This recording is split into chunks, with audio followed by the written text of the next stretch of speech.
તમામ દર્શક મિત્રોને નમસ્કાર અને તમારા બધાનું ભાવભીનું સ્વાગત. મિત્રો, વ્યક્તિ વિશેષ શ્રેણીમાં આજે આપણે એક એવા વ્યક્તિને મળવા જઈ રહ્યા છીએ જેઓએ જુદા જુદા ક્ષેત્રે રસપ્રદ કાર્ય કર્યું છે.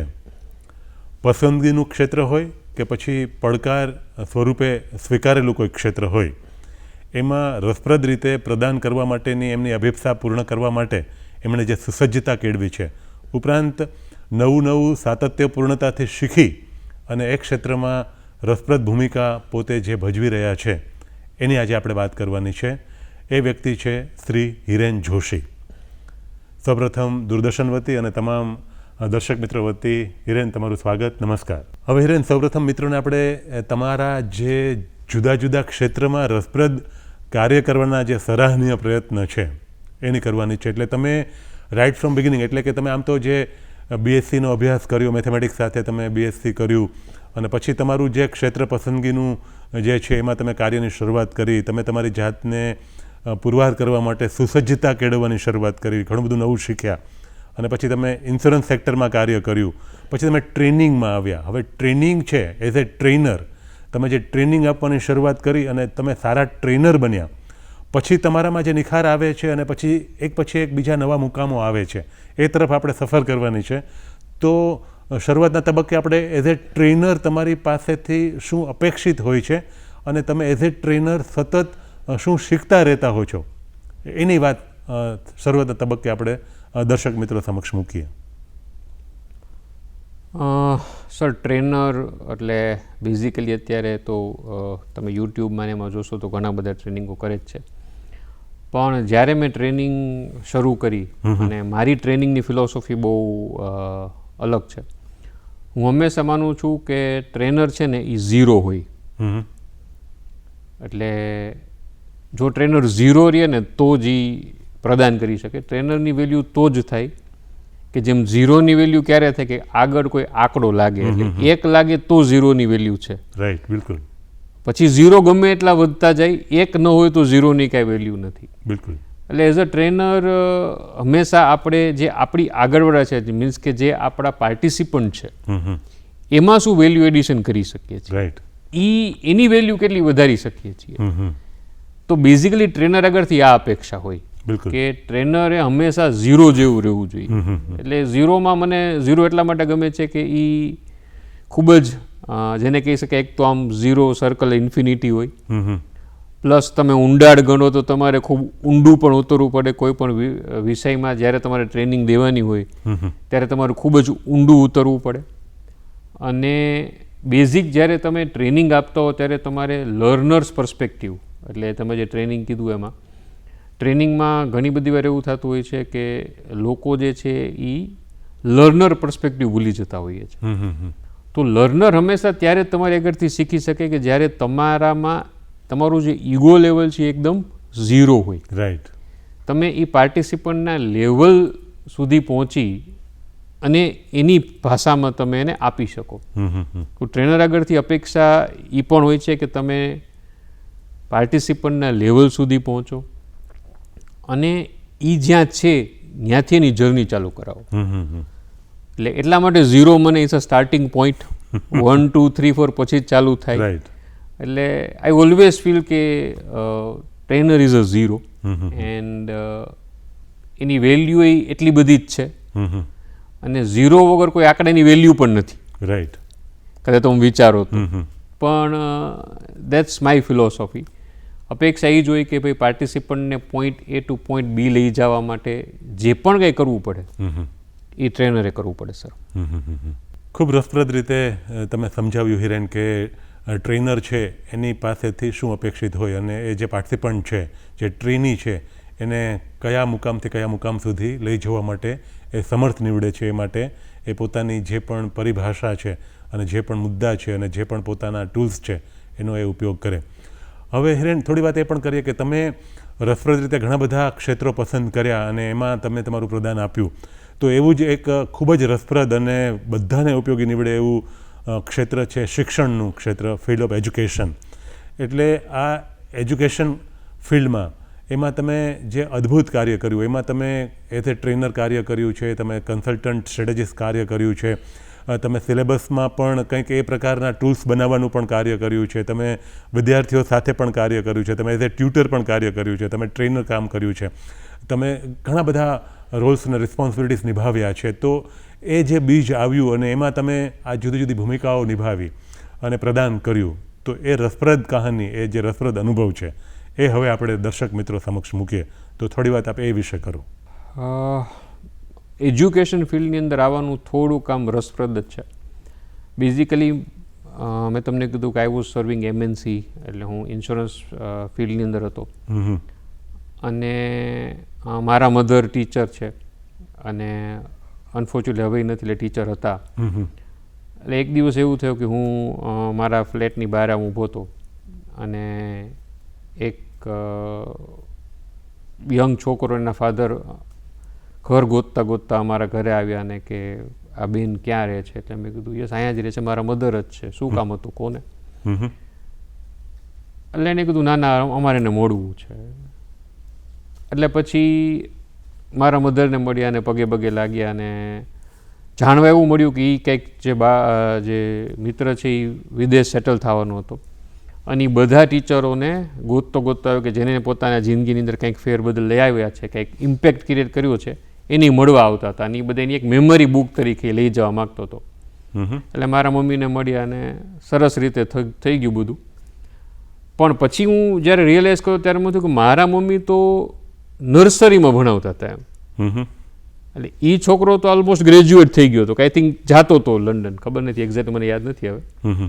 ત્યારે એક મને આમ એકદમ જ એમ થઈ ગયું કે અરે ભાઈ આ ખરેખર જો તમારે કંઈ ગરિમા હાસિલ કરવી હોય તો એજ્યુકેશન ઇઝ ધ ફિલ્ડ. મને ખૂબ જ ગમતું હતું.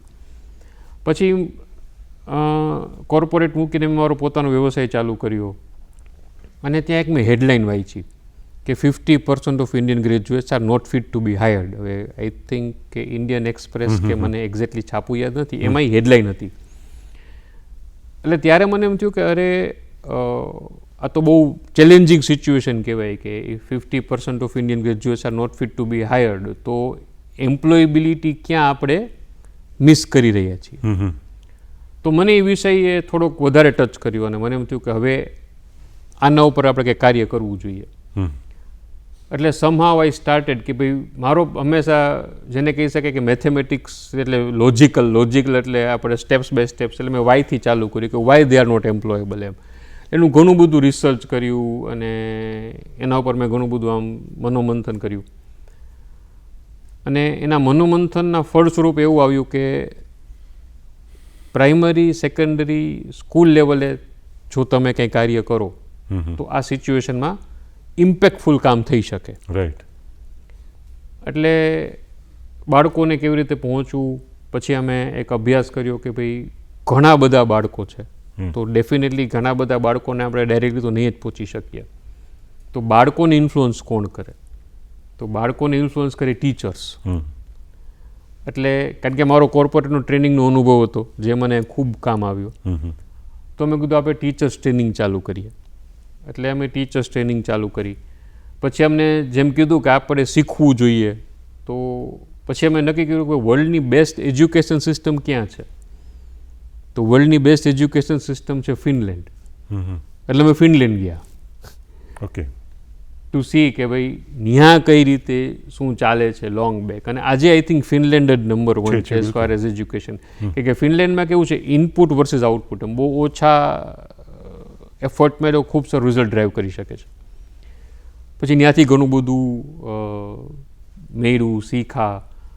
અહીંયા આવીને પૂરેપૂરી ટ્રાય કરી કે એ જે છે ટીચર્સની અંદર ટ્રેનિંગ કરીએ. પછી બાળકોની ટ્રેનિંગ કરી કે ભાઈ બાળકોને આપણે ગોલ ઓરિએન્ટેડ કઈ રીતે બનાવવા જોઈએ. આજકાલના બાળકોની અંદર જે one thing that needs to be developed is resilience, કે નાની વાતમાં ડિપ્રેશનમાં ના આવી જાય. તો આવા ઘણા બધા વિષયો ઉપર ખૂબ કામ કર્યું. આઈ થિંક કોરોના પહેલાં સુધી ઘણું કામ કર્યું. કોરોના પછી બીજા ક્ષેત્રની અંદર વધારે ઇન્વોલ્વ થતાં એજ્યુકેશન થોડું હમણાં નથી કરી શકતો, દુઃખ છે એનું, પણ ઓપોર્ચ્યુનિટી મળે તો ડેફિનેટલી કરું જ છું. હમણાં જ એક સ્કૂલની અંદર મને ઇન્વાઇટ કર્યો હતો, તો ત્યાં પછી જ્ઞાનિક ટ્રેનિંગ માટે ગયો હતો. એક કોલેજ હમણાં મને ઇન્વાઇટ કર્યો હતો, તો ત્યાં એક રસપ્રદ વિષય છે હમણાંનો ખૂબ જ લોકોને ખ્યાલ જ હશે, ડિઝાઇન થિંકિંગ કરીને એક નવો કોન્સેપ્ટ છે કે how you develop a product, અને આની એક લાઈફ સાયકલ હોય તો એને તમે કઈ રીતે સારું કરી શકો, એમ માર્કેટ ઓરિએન્ટેડ કેમ બનાવી શકો. તો એ ડિઝાઇન થિંકિંગ, તો એવા ઘણા બધા વિષયો ઉપર ક્યારેક ક્યારેક પાછું હજી એ આવી જાય છે. મારું જે પ્રોફેશન છે એની અંદર ટ્રેનિંગ તો છે જ, તો એમાં જે વ્યક્તિઓ છે, જે કલીગ્સ છે મારા, એને તો હું ટ્રેનિંગ આપ્યા જ કરું છું. પણ એજ્યુકેશનની અંદર થોડું હમણાં ઓછું થઈ ગયું છે, but still I M trying, sir.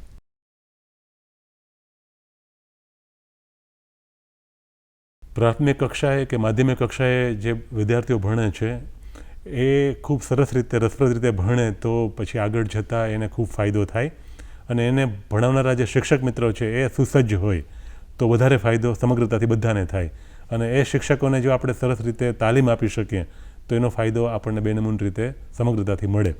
એટલે આ ખૂબ રસપ્રદ અને મહત્ત્વની બાબત છે. હવે એને થોડી વાત એ પણ કરીએ કે તમે ભ્રમણ કરવાનો પણ શોખ ધરાવો, એટલે ફરવાથી પણ ઘણું બધું શીખી શકાતું હોય. એટલે તમે કેમ રાજકોટમાં ભણ્યા અને પછી તમે શરૂઆતના તબક્કામાં મુંબઈ ગયા, બોમ્બેમાં પણ તમે ઘણું બધું તમે કાર્ય કરવાની શરૂઆત કરી, તમે ત્યાં ઓપોર્ચ્યુનિટીઝ ગોતી અને નવું બધું શીખ્યા. પછી તમે ટૂર્સ એન્ડ ટ્રાવેલ્સનો જે આખો એક બિઝનેસ છે એમાં પણ તમે સરસ કામ કર્યું. એટલે એમાં પણ એવું છે કે તમે કોઈ મિત્રો છે એમને ટૂર, તમે ટ્રાવેલિંગ માટે આખી ડિઝાઇન બનાવી આપો, એને ફેસિલિટેટ કરો, એમને આ પ્રકારની સુવિધા પ્રદાન કરો સર્વિસ સેક્ટરના ભાગરૂપે.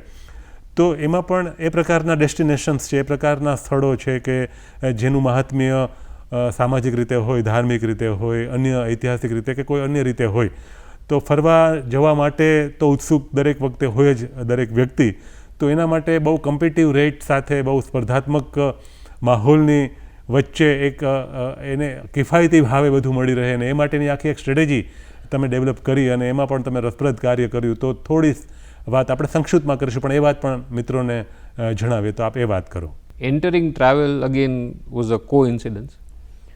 હું જે બોમ્બે જોબ કરતો હતો એ અમારી પહેલાં આઈટી કંપની હતી ઇન 2000, અને ત્યારે બહુ ઓછા લોકોને ખબર હશે કે ત્યારે પણ ઇન્ટરનેટનો બૂમ હતો, .com બૂમ હતો 2000ની અંદર. અને વી વર ધ ફર્સ્ટ પોર્ટલ. ત્યારે એક અમારી પોર્ટલ હતી કે જે ભારત દેશ વિશે ઘણું બધું કહેતી હતી. અનફોર્ચ્યુનેટલી .com બૂમ જે છે એ પતી ગયો, .com ક્રેશ આવ્યો, અને અમારી જે કંપની હતી એને એવું ડિસાઇડ કર્યું કે હવે ટેકમાંથી આપણે ટ્રાવેલમાં જતા રહીએ. અને મારી આગળ બહુ ઓછો સમય રહ્યો, કારણ કે મારે જો હું જોબ મૂકું, નવી જોબ લઉં, અને મારો કોર્સ ચાલુ હતો, એટલે એની અંદર હું થોડોક, મારી આગળ ઓપ્શન નહોતો, એટલે મને બે જ ઓપ્શન આપવામાં આવ્યા કે either you can be in travels or you can be in tech, you decide. તો બધું મારો જે કોર્સ છે 3 મહિનામાં પતી જાય છે, તો લેટ અસ કન્ટિન્યુ એમ. અને વળી પછી શીખવાનું કામ તો આવડે જ છે. હું ચાલો વાંધો નહીં. ત્યાં સુધી મારી લાઈફમાં બોમ્બે ગયો તો, અમદાવાદ ગયો તો, કલકત્તા ગયો તો, પણ એનાથી આગળ ક્યાંય નહોતો ગયો. એટલે આઈ જોઈન ટ્રાવેલ્સ, અને પછી એમાં અમે સીધું અબ્રોડથી ચાલુ કર્યું. એટલે અમે ત્યારે સિંગાપોરની અમે હોલસેલિંગ કરતા.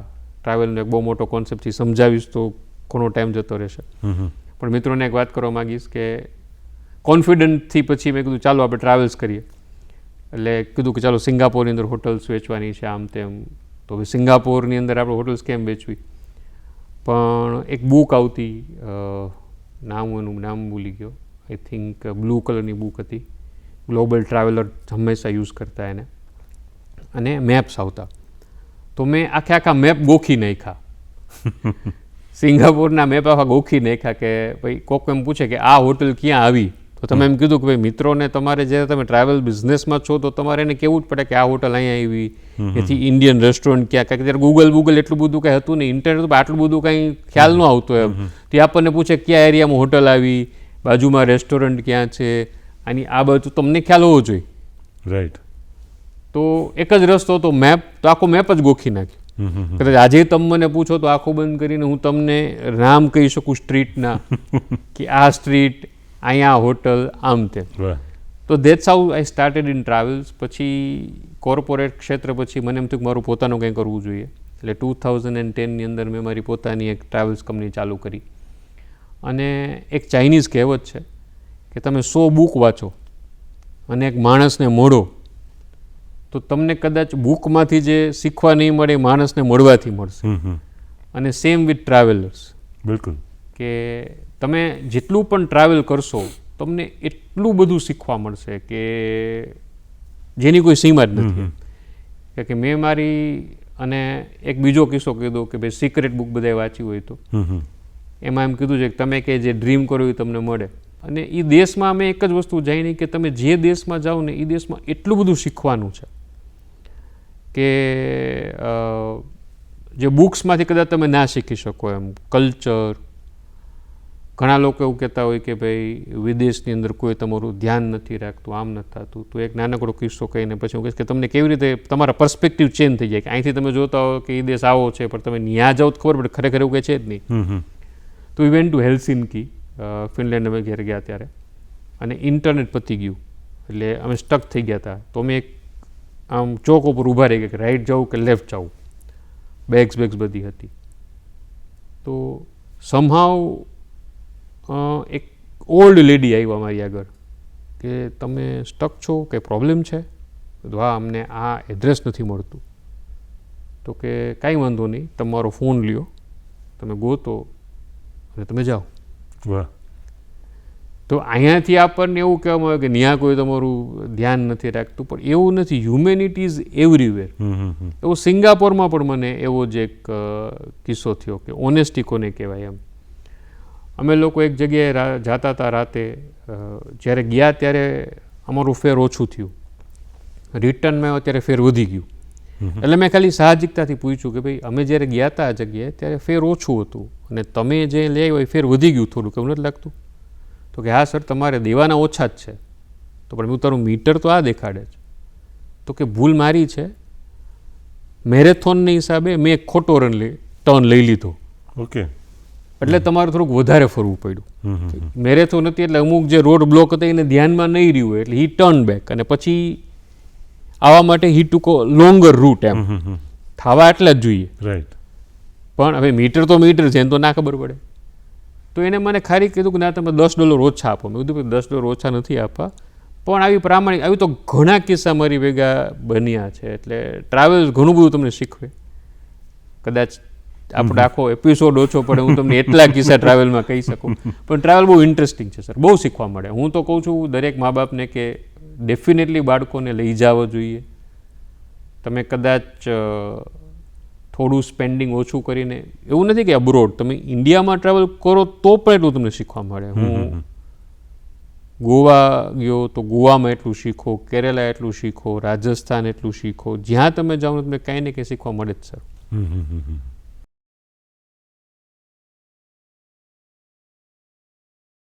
ખૂબ સરસ વાત કરી. એટલે આ ખૂબ મહત્ત્વની બાબત છે. શીખવા માટે તમને જે પણ સંસાધનો મદદરૂપ સાબિત થતા હોય અને જે પણ ટૂલ્સ તમારી પાસે ઉપલબ્ધ હોય, તો એવી પ્રવૃત્તિ પૈકી એક આ પણ છે કે તમે ટ્રાવેલ કરો, તમે ભ્રમણ કરો, તમે પર્યટન પર જાઓ, પિકનિક પર જાઓ, તમે ફરવા જાઓ અને નજીકના સ્થળે જાઓ, દૂર જાઓ, વિદેશ જાઓ, શીખવા ચોક્કસપણે મળતું જ હોય છે. એટલે આ ખૂબ મહત્ત્વની બાબત છે, રસપ્રદ વાત છે, ઉપયોગી બાબત છે. હવે હિરેન, આપણે એ પણ વાત કરીએ કે તમે અપેરલ એટલે જે ગાર્મેન્ટ ક્ષેત્ર છે જે એમાં પણ તમે પછી પદાર્પણ કર્યું અને એમાં પણ તમે સ્ટ્રેટેજિક કન્સલ્ટન્ટ તરીકે અને તમે એમાં પણ ઘણા બધા રોલ્સ અને રિસ્પોન્સિબિલિટીઝ જે ભૂમિકાઓ ભજવી છે અને ભજવી રહ્યા છો. તો એ પણ ખૂબ રસપ્રદ છે, રોચક છે. દર્શક મિત્રોને એમાંથી પણ ઘણું બધું શીખવા મળશે. તો હવે આપણે એ વાત મિત્રો સમક્ષ મૂકીએ. ગાર્મેન્ટ એટલે ફેશન એક આખી અલગ જ જેને કહી શકાય કે દુનિયા છે. અને એ ઘણા બધા ફેક્ટર ઉપર ડિપેન્ડન્ટ હોય કે ભાઈ જેમ આપણે જ્યારે ઇકોનોમિક્સની વાત કરીએ તો જ્યારે આપણે નાના હતા ત્યારે કેવા પિક્ચર આવતા હતા કે રોટી કપડા ઓર મકાન એમ.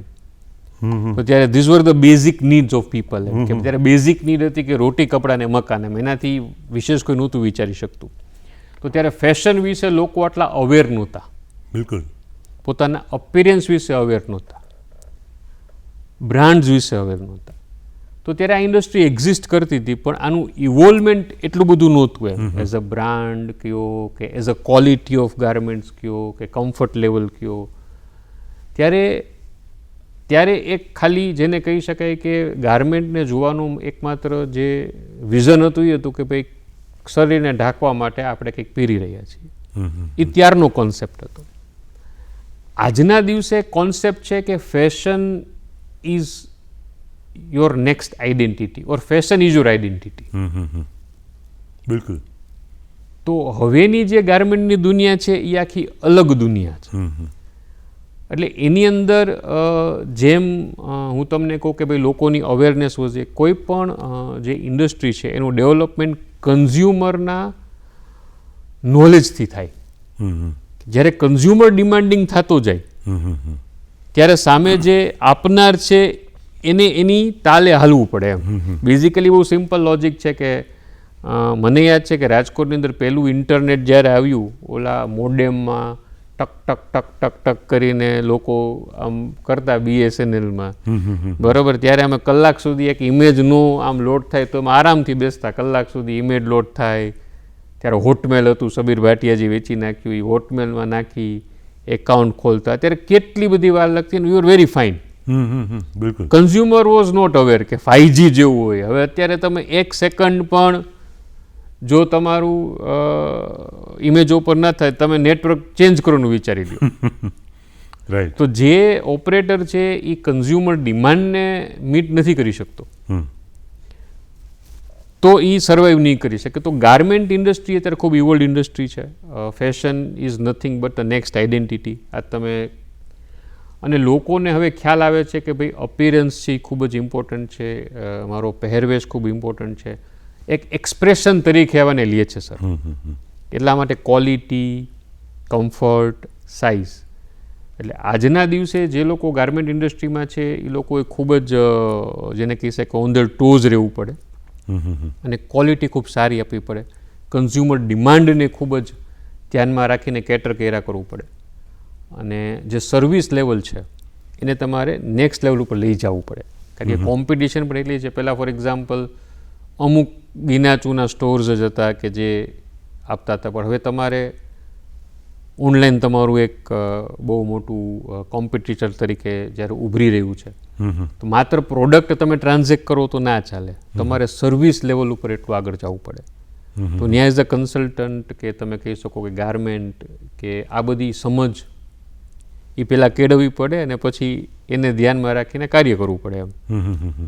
એટલે આ પણ એકદમ રસપ્રદ અને મહત્ત્વની બાબત છે કે પ્રવર્તમાન સમયમાં હવે આ બાબતે સભાનતા આવી ગઈ છે કે તમારો એપિયરન્સ, તમારું લુક, તમારો દેખાવ છે એ કેવો લાગશે એ નાનકડું બાળક પણ સમજે છે અને આગળ જતાં તો એમાં વિવિધતા પણ આવે છે અને રોચકતા પણ આવતી હોય છે. એટલે એક ક્ષેત્રે રસપ્રદ તમે કાર્ય કરી રહ્યા છો. તો થોડી વાત આપણે એમાં વિશેષ હિરણ એ કરીએ કે એમાં જે જુદા જુદા ભાગ છે, જુદા જુદા વિભાગો છે, અને સ્પેશિયલી આપણે ડિટેલમાં નથી જવું પણ એમાં જે ટ્રેનિંગ કમ્પોનન્ટ હોય છે એ પણ તમે મેનેજ કરો છો કે એમાં એ મિત્રોને તમે ટ્રેન કરો છો અને દુનિયા દરરોજ બદલતી રહેતી હોય તો એની સાથે તમારે કદમ મિલાવીને ચાલવાનું હોય. એટલે કદાચ એવું પણ બને કે તમે આજે કંઈક ટ્રેનિંગ આપી છે તો બીજા દિવસે તમે આપો છો એમાં કંઈક ફેરફાર હશે અથવા તમારે કંઈક એમાં ઉમેરણ કરવું પડશે. તો આ બાબતો જે છે એ પણ ટ્રેનરને બીજાઓ કરતાં જુદા પાડે છે અને તમારે જે પેલું લાઈફ લોંગ લર્નરનો મુદ્દો છે, સાતત્યપૂર્ણતાથી શીખવાનો જે મુદ્દો છે એને પડકાર પણ આપે છે અને એને તમારી સાથે આગળ ધપાવવામાં મદદ પણ કરે છે. તો થોડી વાત એ કરો. ફેશન જેમ મેં તમને કીધું, ઇટ ઇઝ અ વેરી ઇવોલ્વિંગ અને વેરી ડાયનામિક જેને કહી શકાય કે પ્રોસેસ છે. અને દર વર્ષે ફેશન ચેન્જ થઈ જાય, દર વર્ષે કંઈ નવું નવું માર્કેટમાં આવતું જાય અને ટેકનોલોજીકલી પણ અત્યારે ગાર્મેન્ટ ઇન્ડસ્ટ્રી ખૂબ જ એડવાન્સ લેવલે પહોંચી ગઈ છે.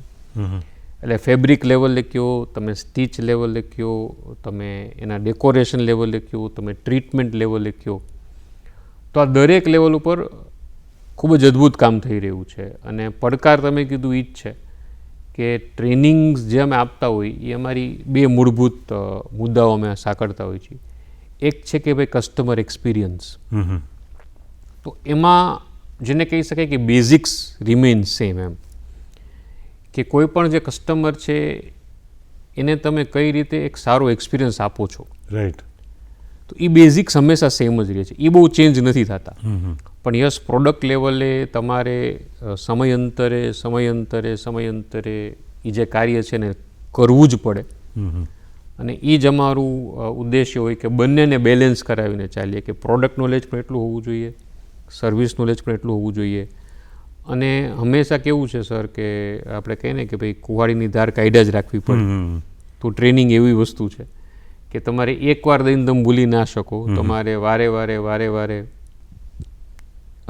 એ કર્યા જ કરવું પડે. ચેલેન્જિંગ છે જ, યસ, કારણ કે માર્કેટ એકદમ ઇવોલ્વ થાય છે. આજ તમે કંઈક નવી ટ્રેન્ડ જોવો છો, પછી બીજી ટ્રેન્ડ આવશે. એ ટ્રેન્ડમાં ડિસ્રપ્શન પેલું જલ્દી આવી જાય કે તમને એમ થતું હોય કે આ કલર ખૂબ ચાલે છે, પણ તમે એ કલર હજી ભણાવો ત્યાં માર્કેટમાં બીજો કલર આવી ગયો. એક એક્ઝામ્પલ આપું છું કે તમે આ ફેબ્રિક ઉપર હજી એમ પકડ મેરો ત્યાં ફેબ્રિક ફરી ગયું હોય. એમ આ એવું છે કે તમે જવાબ ગયો તો ત્યાં સવાલ ફરી ગયો. પણ ઇટ ઇઝ ફન. એ છે તો જ આપણે છીએ. એક જ જેવું હોય તો આપણું કામ ન રહે. રાઈટ. હવે અંતમાં આપણે માત્ર એટલી જ વાત કરવાની છે કે તમે આટલા બધા ક્ષેત્રો છે બદલ્યા, સાથે સાથે પેરેલમાં પણ ઘણા બધા ક્ષેત્રે કાર્યરત છો, તો એ બાબતે, એ સંદર્ભે મિત્રોને સંક્ષિપ્તમાં એ સંદેશ કે તમારી સામે કોઈ પણ ક્ષેત્ર હોય, પડકાર ઝીલી અને તમે કામ કરો તો આગળ ધપી શકાય. તો હિરેન તરીકે, એક કન્સલ્ટન્ટ સ્ટ્રેટેજિસ્ટ તરીકે, કે પછી એ પોતે ટ્રેનર તરીકે, કે પોતે જે પણ રોલ ને રિસ્પોન્સિબિલિટી સાથે કામ કરે છે એ તરીકે તમે શું કહેશો? હું કંઈ મારી જાતને એટલું માટો માનતો નથી, પણ કદાચ તમે એમ કહો કે ભાઈ મારી ફિલોસોફી શું છે, I can share that philosophy. People might agree, people might not agree. કે કોઈ પણ ક્ષેત્ર છે ને, તમારે હંમેશા પાણી જેવું રહેવું જોઈએ.